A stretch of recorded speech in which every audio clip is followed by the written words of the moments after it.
एक ही बात है जिस पर यज्ञ के आदि से झगड़ा होता आया है।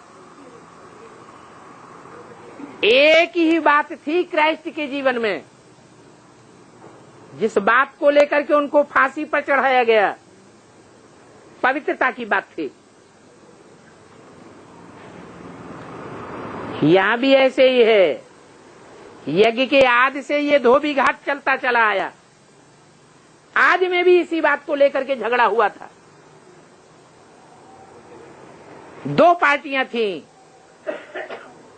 एक पार्टी की बुद्धि में बैठ गया कि भगवान का जो पार्ट है संघ का रंग लगाने का, वो सही पार्ट है, मंदिरों में पूजा जा रहा है। कोणार्क और सूर्य मंदिर में चित्र बने हुए हैं, उनमें इतनी शक्ति है कि गवर्नमेंट में बड़े से बड़े पद पर आसीन कोई व्यक्ति उन चित्रों को निकाल के बाहर नहीं कर सकता। सच्चाई अडिग होती है। ये एडवांस पार्टी में भी ये सच्चाई है कि दुनिया ने संघ के रंग में ला करके नीचे गिराया है और उन्हीं इंद्रियों के द्वारा संघ के रंग में ला करके भगवान बाप ऊंचा उठाता है। ये संघ के रंग की बलिहारी है। लेकिन दुनिया इन बातों को नहीं समझती है, तो उल्टे उल्टे कर्म करने लग पड़ते हैं। बल मुरली में बाप ने बोल दिया शंकर को फॉलो नहीं करना है, फिर भी क्या करते हैं? जो फॉलो कभी न किया हो, एडवांस में आने के बाद वो हाथ उठाए। माया ने नीचे न नाक रगड़ाई हो तो हाथ उठाए।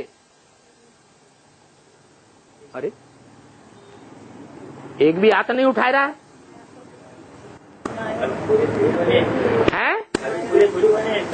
माने माया नाक रगड़ा रही है ना। ये बात सच्ची है ना कि शंकर के पार्ट को फॉलो करते हैं। बाप ने मना किया हुआ है। माना आत्मा सो परमात्मा की स्टेज पर पहुंचने वाली एक ही आत्मा है। दूसरी कोई आत्मा सो परमात्मा नहीं हो सकती। लेकिन गुरुओं ने क्या किया? उल्टा ज्ञान दे दिया कि सभी आत्मा सो परमात्मा।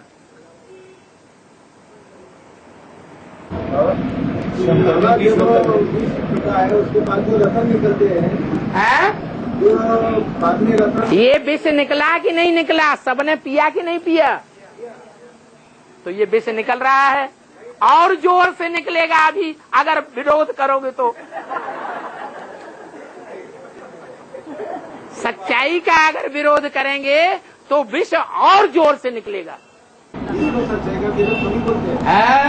इसको सच्चाई का विरोध नहीं। अभी तो कह रहे हैं कि जब सागर मंथन हुआ तो विष सबसे पहले क्यों निकला?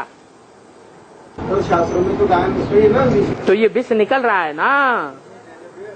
ज्ञान रतन नहीं पकड़ रहे हैं। जो विष फैल रहा है वो बड़ी जल्दी बुद्धि में बैठ जाता है। उन्होंने विश्व कल्याण के लिए विष किया है, विश्व कल्याण के लिए। तो आप भी कल्याण करना शुरू कर दिया। कल्याणकारी। हाँ तो बोलने दो। तुम पुराने हो गए, नहीं बोलने कलश निकलता है। जो कलश निकलता है, हाँ आखिर में अमृत कलश निकलता है। अमर बन जाती है। हाँ जी। वो पीरियड तब से पकड़ा जाएगा जब लक्ष्मी निकल आएगी और वो लक्ष्मी आकर के ज्ञान कलश को बांटेगी। तो ज्ञान कुछ अलग होता है, बाप के ज्ञान वही होता है। यही ज्ञान है। तब तक नाक रगड़ रगड़ के समझ जावेंगे सच्चाई क्या है।